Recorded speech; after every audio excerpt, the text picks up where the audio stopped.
सहनाववतु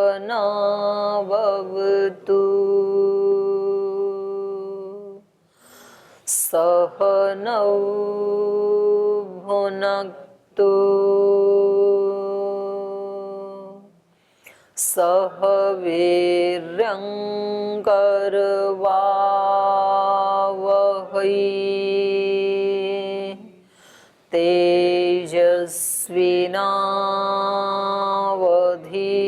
तेजस्विनावधीतमस्तु मा विद्विषावहै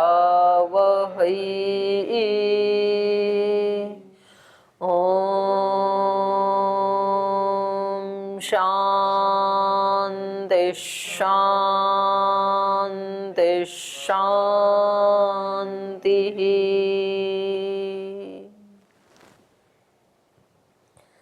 सूत्र पाठ। ओम। अथ चतुर्थोऽध्यायः द्वितीयः पादः। वाङ्मनसि दर्शनात् शब्दाच्च अतएव च सर्वाण्यनु तन्मनः प्राण उत्तरात् सोऽध्यक्षे तदुपगमादिभ्यः भूतेषु तच्छ्रुतेः नैकस्मिन् दर्शयतो हि समानाच्चाश्रित्युपक्रमात् अमृतत्वं चानुपोष्य तदा पीतेः संसारव्यपदेशात् सूक्ष्मं प्राणतश्च तथोपलब्धेः नोपमर्देनातः अस्यैव चोपपत्तेरेष ऊष्म प्रतिषेधादिति चेन्न शरीरात् स्पष्टो हेकेषां स्मर्यते च तानि परे तथा ह्याः अविभागो वचनात् तदोग्रज्वलनं तत्प्रकाशतद्वारो विद्यासामर्थ्य तच्छेषगत्यानुस्मृति योगाच्च हार्दानुगृहीता शताधिकया तस्म्यानुसारी निशीनेति चेन्न सम्बन्धस्य यावत् देहभावित्वात् दर्शयाति च अतश्चायनेऽपि दक्षिणे योगिनः प्रति च स्मर्यते स्मारते चैते इति। चलिए वेदांत दर्शन के चतुर्थ अध्याय का द्वितीय पाद हम पढ़ रहे हैं। और कल हमने पढ़ा था कि जब कोई व्यक्ति इस संसार से प्रयाण करता है, मृत्यु को प्राप्त होता है, तो कैसे कैसे वो व्यक्ति यहाँ से जाता है। तो एक सामान्य जो मृत्यु का प्रोसेस है वो कल हमने पढ़ा था। तो इन्होंने कल बताया था कि सबसे पहले वाणी मन में लीन हो जाती है और वाणी के साथ साथ सारी इंद्रियां फिर मन में क्रमशः लीन हो जाती हैं, फिर मन प्राण में लीन हो जाता है और प्राण फिर तेज में लीन हो जाता है। तो यहाँ तेज के ऊपर बात आई थी कि तेज में लीन हो जाता है, तो तेज तो भूतेषु तच्छ्रुते है, तेज की गणना तो भूतों में होती है। तो फिर क्या ये आत्मा भूतों में जाता है? क्या भूतों से तो निकला ही है, भौतिक शरीर तो था ही इसका। तो इसका समाधान करते हुए ये उत्तर दे रहे हैं कि नहीं, आप जिस तेज से भौतिक तेज का ग्रहण कर रहे हैं वो तो फिर एक तेज में ही क्या, वो तो फिर सारे भूतों में रहता है। आत्मा का ये स्वभाव है कि वो जिस जिस भूत के साथ या वस्तु के साथ जुड़ता है उस के ही स्वरूप से युक्त सा हो जाता है। ज्ञान के साथ जुड़ता है तो ज्ञानमय, क्रोध के साथ जुड़ता है तो क्रोधमय, दोष के साथ जुड़ता है तो दोषमय, धर्म के साथ जुड़ता है तो धर्ममय, अधर्म के साथ जुड़ता है तो अधर्ममय, तेज के साथ जुड़ता है तो तेजोमय, पृथ्वी के साथ जुड़ता है तो पृथ्वीमय। ऐसा है ना उसका स्वरूप। तो उसको कह रहे हैं नैकस्मिन् दर्शयतो ही। बोले आप जिस तेज की बात कह रहे तो न एकस्मिन, एक तेज में ही उस वो नहीं रहता है, बल्कि वो तो सभी भूतों से युक्त होता है। दर्शयत ही, ऐसा ही श्रुति दिखाती है। न एकस्मिन यद एवं तेज शब्द भूतवाची भवता अत्र गृह्यते तर्हि न खलु एकस्मिन् तेजसी एव प्राणः संपद्यते, किंतु आत्मनः अनेकस्मिन् अवस्थानात् सो अपि अनेकस्मिन् अवतिष्ठते।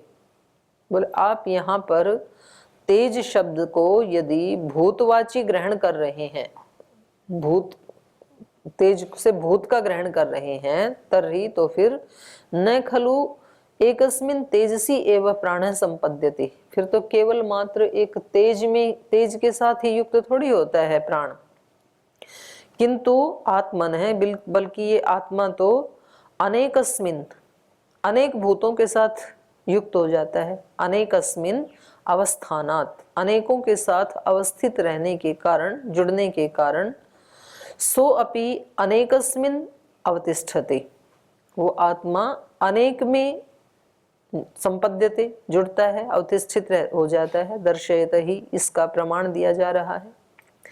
तथा ही श्रुति स्मृति दर्शयतः, तो यहाँ पर द्विवचन श्रुति और स्मृति इसके कारण आया। तो ऐसा ही श्रुति भी दिखा रही है और ऐसा ही स्मृति भी दिखा रही है। तो बृहदारण्यक का दे रहे हैं पहले प्रमाण, पृथ्वीमय, आपोमय, वायुमय, आकाशमय, तेजोमय, और ये बहुत बड़ा यहाँ पर वर्णन किया है। तो एक बार आप पढ़ जाइए संस्कृत वाला निकाल करके, 896 पृष्ठ के ऊपर है ये, 896 नहीं, बड़ी वाली पुस्तक में, सत्यव्रत जी वाली पुस्तक में जो आपके पास है, इसमें बृहदारण्यक का, यहाँ ब्रह्मात्मा के बारे में बताया जा रहा है। ये पूरा श्लोक पढ़ दो। ओम सेव अयम आत्मा ब्रह्म विज्ञानमयो मनोमयः प्राणमयश्चक्षुर्मयः श्रोत्रमयः पृथ्वीमय आपोमयो वायुमय आकाशमयस्तेजोमयो तेजोमयः तेजोमयः अतेजोमयः काममयः। तेज के साथ युक्त होता है तो तेजोमय, अतेज के साथ युक्त होता है तो अतेजोमय, अंधकार के साथ युक्त होता है तो अतेजोमय। काममयो काममयः क्रोधमयो, कामनाओं के साथ युक्त होता है तो काममय, कामना से मुक्त होता है तो अकाममय, क्रोध के साथ युक्त होता है तो क्रोधमय। क्रोधमयः अक्रोधमयः धर्ममयः अधर्ममयः सर्वमयस्तद् यदेतद् इदम् इदम्मय अदोमय इति यथाकारी यथाचारी तथा भवति साधुकारी। इदममय अदोमय का मतलब है जिस जिस के साथ जुड़ता है। इदम ये नजदीक के लिए कह रहे हैं, और अदोमय मतलब दूर के लिए भी। तो जिस जिस के साथ जुड़ता है तदाचारी, वैसे वैसे स्वरूप वाला हो जाता है ये। तथा भवति साधुकारी साधुर्भवति, पापकारी पापो भवति, पुण्यः पुण्येन कर्मणा भवति, पापः पापेन।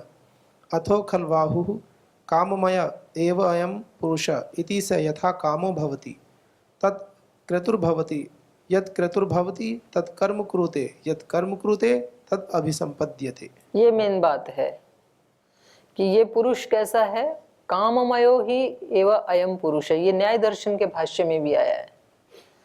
ये पुरुष, ये आत्मा कैसा है, कामनामय है। ये बिल्कुल ये कि ये पंक्तियां वहां पर है न्याय दर्शन में।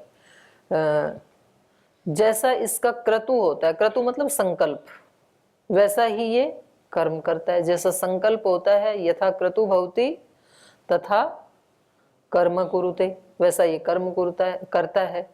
और जैसा ये कर्म करता है तद अभिसंपद्यते, वैसा ये हो जाता है। तो जैसा सोचता है, जैसा संकल्प करता है, वैसा ही फिर कर्म करता है। जैसा कर्म करता है वैसा हो जाता है। तो वही बात यहाँ पर ये कह रहे हैं। अब यहाँ आ जाइए आप। तो यहाँ से बृहदारण्यक से ये पंक्ति इन्होंने उठाई, तथा ही श्रुति स्मृति दर्शयतः, श्रुति और स्मृति वैसा ही दिखा रही हैं दोनों। तो ये तेजोमय ही क्यों होता है, ये तो पृथ्वीमय भी हो जाता है जब पृथ्वी के साथ युक्त होता है, तो जल के साथ युक्त होता है तो आपोमय, वायु के साथ युक्त होता है तो वायुमय, आकाश के साथ आकाशमय, और तेज के साथ तेजोमय। और स्मृति में मनुस्मृति का एक श्लोक बता रहे हैं, अन्व्योः मात्रा विनाशिन्यो दशार्धानां तु या स्मृताः ताभिः सार्धम् इदं सर्वं संभवत्यनुपूर्वशः।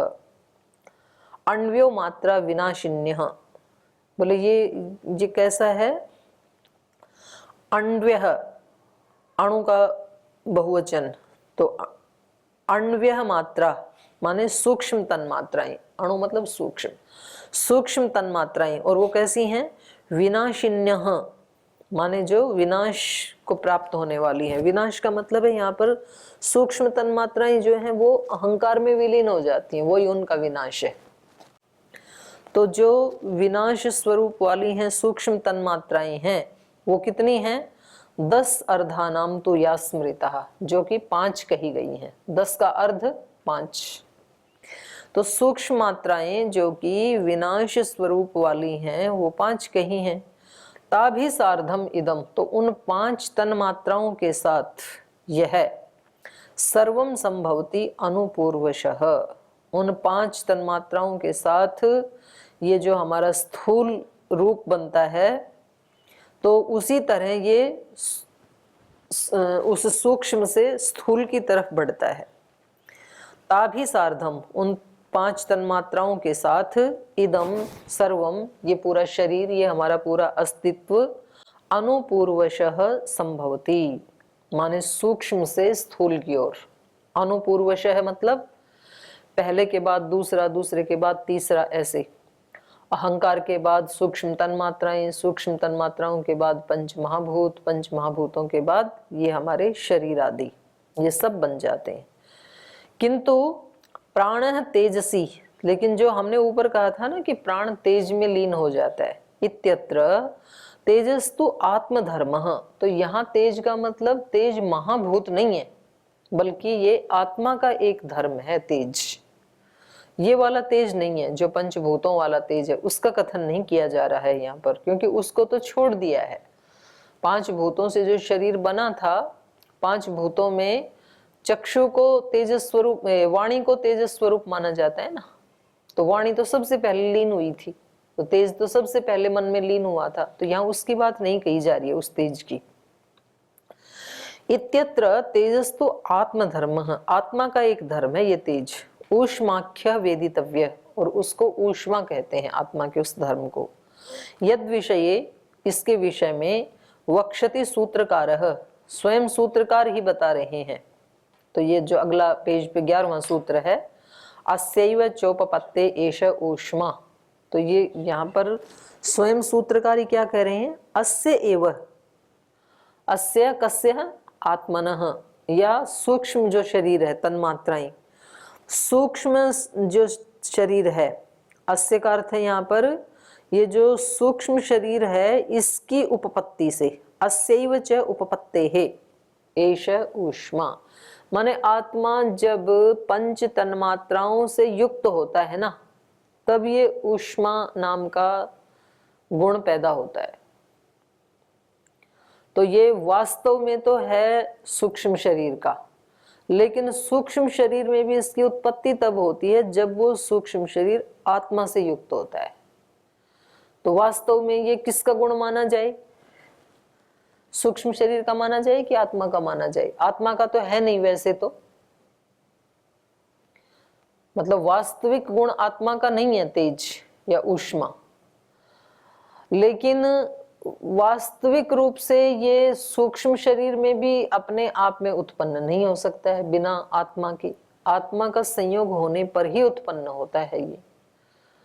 तो ये एक तरह से तो दोनों का गुण यहाँ पर, माने यहाँ जो बोला ना तेजस तो आत्मधर्म, ये गौण रूप से कहा है, हैं? हाँ, तो ये ना तो हीटर से हो रही है और ना तो अकेले उसका गुण है ऊष्मा, क्योंकि उसका गुण ऊष्मा होता तो कभी भी वो ठंडा नहीं कर पाता ना, फिर तो उसको छूने से ठंडा या गर्म ऐसा कुछ नहीं होता है। वो एक यंत्र के साथ जुड़ता है, फ्रिज आदि के साथ या कूलर के या एसी के साथ, तो वो ठंडा उसमें गुण उत्पन्न हो जाता है। इस यंत्र के साथ जुड़ा तो गर्म गुण उत्पन्न हो गया। तो ऐसे आत्मा जब सूक्ष्म शरीर से युक्त होता है तो इसमें ये गुण उत्पन्न हो जाता है। तो कह रहे हैं अस्य एव च उपपत्ते एष ऊष्मा, इस सूक्ष्म शरीर के साथ जुड़ करके ही इस गुण की उत्पत्ति होती है, एष ऊष्मा। ये इस ऊष्मा का यहाँ पर ग्रहण किया गया है कि वाणी आदि इंद्रियां पहले मन में प्रवेश करती हैं, मन प्राण में, और प्राण फिर तेज में।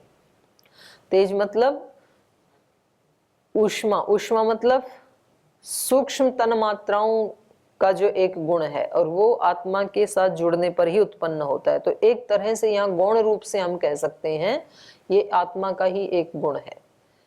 तो उस ऊष्मा में ये सब प्रवेश हो जाते हैं, फिर उस ऊष्मा को लेकर के ये आत्मा आगे चलता है।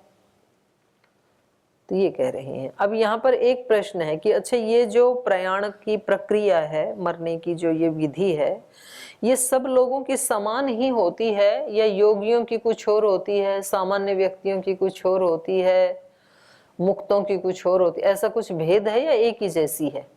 ऐसा प्रश्न है यहाँ पर। तो उसका उत्तर देते हुए सूत्रकार कह रहे हैं समाना च आश्रित्युपक्रमाद् अमृतत्वं च अनुपोष्य। कह रहे हैं समाना च आश्रिति, बोलिए प्रक्रिया समान ही है सब लोगों में। समाना च आश्रिति उपक्रमात्, उपक्रमात् माने उपक्रम से लेकर के, उपक्रम माने प्राण निस्सरण से लेकर के, ये प्रक्रिया जाने की प्रक्रिया है, ये सबकी समान ही होती है। कहां तक? अमृतत्वं च अनुपोष्य, अमृतत्व की प्राप्ति को छोड़ करके। अमृतत्व की प्राप्ति मतलब मोक्ष को छोड़ करके, मोक्ष की अवधि तक। यही ये बात हमने पीछे भी पढ़ी है दूसरे रूप में, सूत्रों में पढ़ा था ना हमने एक जगह, वो जो देवयान और उत्तरायण मार्ग से जाने वालों की जो गति बताई थी, तो बताया था कि भाई एक जो लोक है वहां तक सब आत्माएं समान रूप से जाती हैं, हाँ उसको यम सदन कहा था।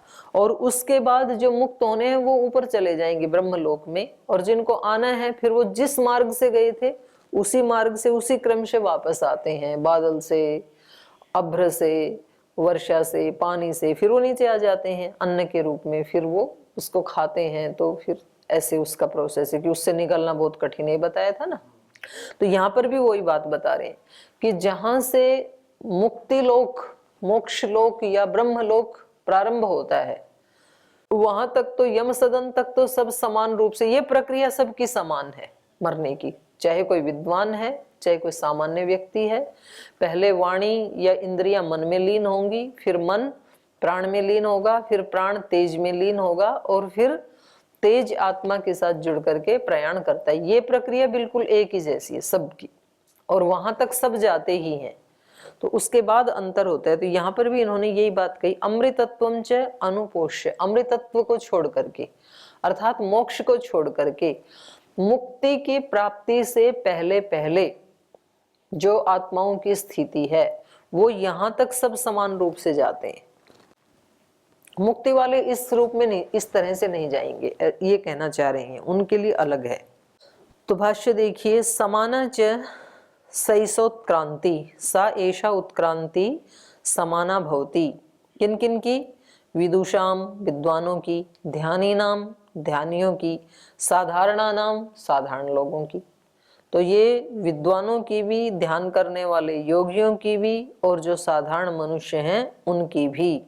सर्वेशाम सा उत्क्रांति समाना भवति, सबकी ये उत्क्रांति तो समान ही होती है। कौन सी उत्क्रांति? प्राण निस्सरण प्रारंभात, प्राण निस्सरण से लेकर के और कहां तक? अमृतत्वं च अनुपोष्य, अमृतत्वम माने मोक्षम च, मोक्षम च अप्रविश्य, मोक्ष में प्रवेश नहीं होगा इसका, पर उससे पहले पहले तक। आ का अर्थ दो में आता है ना, अमृतत्वं च अनुपोष्य, अनुपोष्य माने अमृतत्व की अवधि तक। तो इसके दो अर्थ होते हैं ना, उसमें व्याकरण में आता है ना, आ का अर्थ एक अवधि और एक मर्यादा और अभिवृत्ति, अभिविधि। तो अभिविधि में तो उसके अंदर भी जाएगा, तो जब कहीं मोक्ष तक अभिविधि में कहें तो मुक्ति में भी ये साथ जाएगा, ये कहना पड़ेगा। और मर्यादा अर्थ लेंगे तो मुक्ति से पहले पहले। तो प्राणी निस्सरण प्रारंभात, प्राण निस्सरण प्रारंभात, प्राण के निस्सरण की प्रारंभ से लेकर के, प्राण निस्सरण का जो शुरुआत है व्यक्ति की, वहां से लेकर के प्राण से पहले वो प्रक्रिया सबकी एक ही जैसी है। इंद्रियां मन में मन, प्राण में प्राण, तेज में। अब ये प्राण निकलने लगे हैं तेज के साथ, तो यहां से लेकर के अमृतत्वम मोक्षम च अप्रविश्य, मोक्ष को छोड़ करके उससे पहले पहले तक, अप्रविश्य को खोला, असंस्पृश्यत, असंस्पृश्य उसको न छूता हुआ, उसको न छू करके, मोक्ष वाली रेखा को न छू करके, ततः पूर्वम पूर्वम इत्यर्थ, उस मोक्ष से पहले पहले जो है वो सब की एक ही जैसी गति होती है। ठीक है। तदापि तेहे संसार व्यपदेशात, तो कह रहे हैं कि वो जो उत्क्रांति हो रही है या संक्रांति है, वापस भी आ रहा है, वो कब तक रहेगी? तत् आ अपीते है, आ पीते है, पीते है मतलब सुख विशेष, पीति मतलब पीति का पीते है बना है पंचमी में, तो पीति माने मुक्ति, मोक्ष तक, सुख विशेष तक।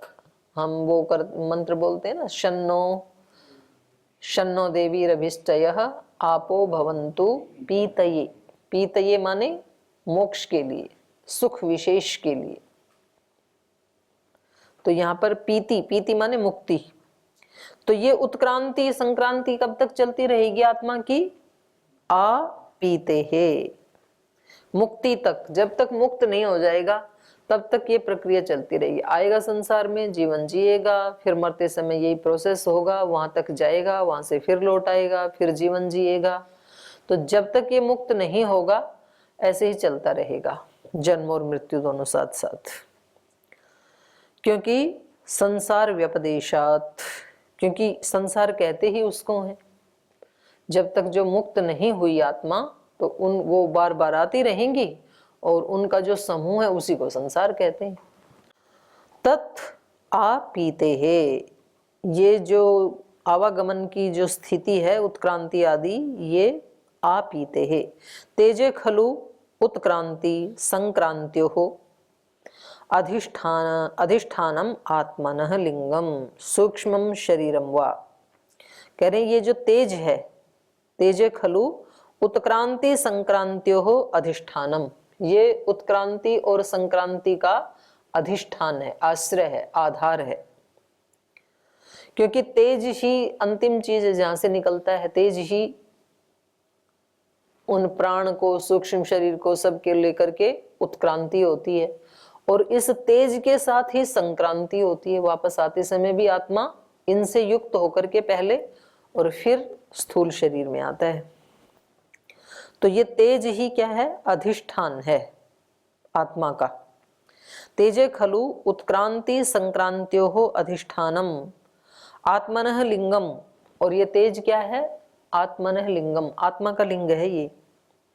सूक्ष्मम शरीरम वा, या इसी को हम क्या कहेंगे? सूक्ष्म शरीर, यही सूक्ष्म शरीर है। यावत संपत्तिर ब्रह्म संपत्तिर भवेत, और ये कब तक रहेगा?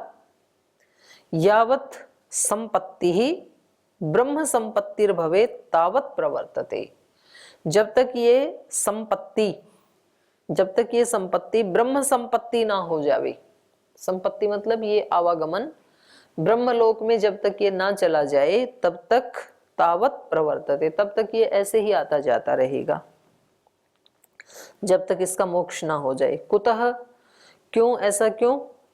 तो कहा संसार व्यपदेशात, संसार का व्यपदेश होने से। अनेन आत्मलिंगेन सूक्ष्म शरीरेण संसार व्यपदेश्यते, ये जो आत्मा का लिंग है अर्थात सूक्ष्म शरीर, तो इस सूक्ष्म शरीर से ही तो संसार चल रहा है, इसी को तो संसार कहते हैं।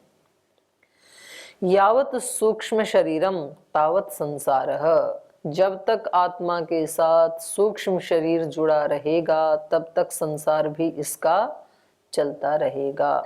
सूक्ष्म शरीर का मतलब क्या है? जब तक ज्ञानेंद्रियां, कर्मेंद्रियां, मन, बुद्धि, अहंकार ये जुड़े रहेंगे। सूक्ष्म शरीर में 18 तत्व है ना, 5 तन्मात्राएं, 11 इंद्रियां, 5 तन्मात्राएं, 16 और अहंकार और बुद्धि। तो इसको मन, बुद्धि, अहंकार करेंगे तो फिर इसके 3 भाग हो जाएंगे। तो ऐसे तो जब तक ये साथ में है, मन बुद्धि आदि साथ में है, तब तक हमारे संस्कार कर्माशय आत्मा के साथ ही हैं। तो जब तक ये साथ रहेंगे संसार बना रहेगा, और जब ये हट जाएंगे तो आत्मा मुक्त हो जाएगा फिर अकेला। तो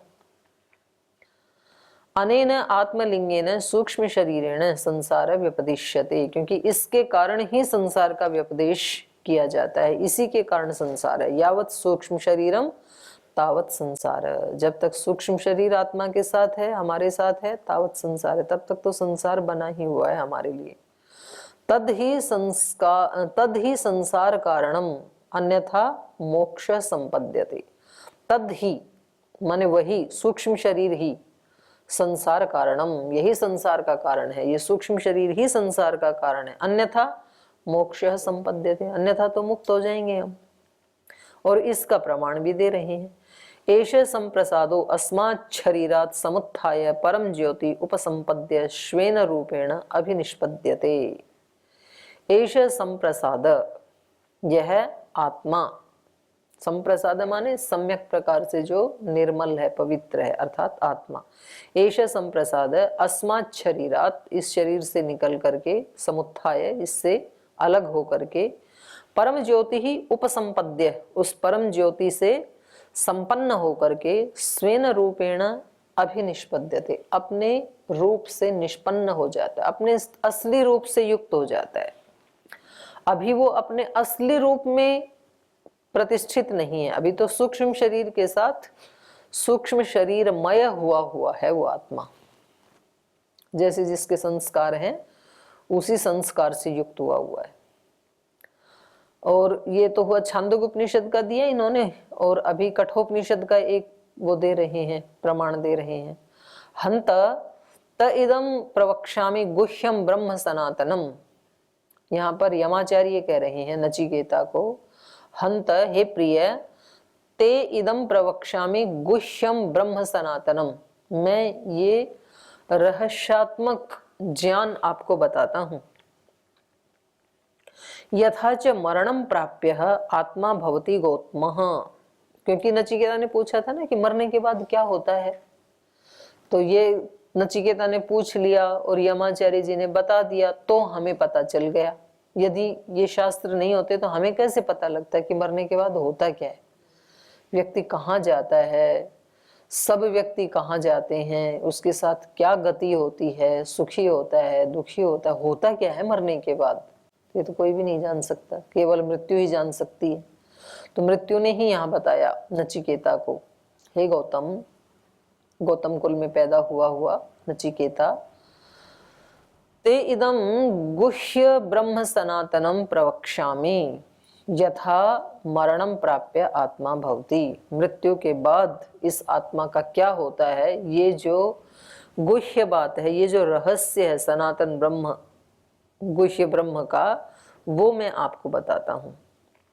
योनिम अन्य प्रपद्यन्ते शरीरत्वाय देहिनः स्थाणुम अन्य अनुशयन्ति यथा कर्म यथा श्रुतम, कह रहे हैं ये जाने वाले हैं इनमें से अन्य कुछ आत्माएं तो योनिम प्रपद्यन्ते शरीरत्वाय, कुछ तो शरीर धारण करने के लिए, कुछ आत्माएं देहिनः माने कुछ आत्माएं इस शरीर को धारण करने के लिए अलग अलग योनियों में आ जाती हैं, और स्थाणुम अन्य अनुशयन्ति, और कुछ स्थाणु जंगम जगत में चले जाते हैं, स्थावर में चले जाते हैं, स्थावर शरीरों में अनुशयन करते हैं, माने वो बस पेड़ आदि बन गए, और कुछ जंगम में शरीर आदि में चले जाते हैं। तो ये दो प्रकार की गतियां होती हैं। कैसे? यथा कर्म यथा श्रुतम, अपने अपने कर्म के अनुसार और अपने अपने ज्ञान के अनुसार, यथा श्रुतम। मरते समय जिस आत्मा का जैसे जैसे कर्म रहे और जैसा उसका ज्ञान रहा उस समय, उसके अकॉर्डिंग वो उस योनि में चला जाता है। गीता में भी यही बात कही है, और ये कठोपनिषद भी यही कह रहा है, और यहाँ पर वेदांत का भी यही कथन है कि मरते समय दोनों चीजें काम करेंगी, व्यक्ति के कर्म कैसे रहे वो भी निमित्त बनेगा, और उसका ज्ञान कैसा है उस समय, मरते समय कैसा ज्ञान है। तो इसीलिए जो कल भी हम चर्चा कर रहे थे कि मरते समय जो सुनाते हैं ना अलग अलग चीजें व्यक्ति को, गायत्री मंत्र सुनाते हैं या ओम का जाप करते हैं या गीता का, रामायण का, गरुड़ पुराण का, अलग अलग जो लोग हैं वो अलग अलग उसका अनुष्ठान करते हैं कि किसी तरह हमारे इस व्यक्ति का ध्यान इधर चला जाए अध्यात्म की तरफ और ये सदगति को प्राप्त हो।